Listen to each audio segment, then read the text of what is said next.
नमस्कार, मी सिमरन विनोद ठाकरे. माझ्या शाळेचे नाव जिल्हा परिषद उच्च प्राथमिक शाळा खात आहे.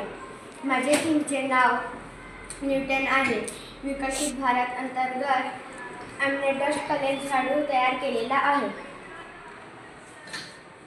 घरातील स्वच्छता करीत असताना व उंचावरील झाडे काढत असताना झाडूने काढलेला धूळ व कोळी हे आपल्या शरीरावर पडून त्यापासून अनेकांना इन्फेक्शन व त्रास होऊ शकतो.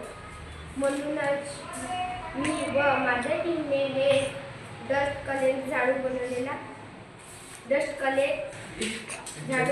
आहे, ज्यामध्ये डस्ट कलेक्ट होईल व त्यापासून आपल्याला होणारा त्रास कमी होईल. सध्या आम्ही एक प्रकृती म्हणून सेंचुरी पेपरने तयार केलेला आहे, पण याला प्लास्टिक किंवा कपडापासूनही तयार करता येईल व भविष्यात बाजारात कमी किमतीत सहज उपलब्ध होतो. धन्यवाद.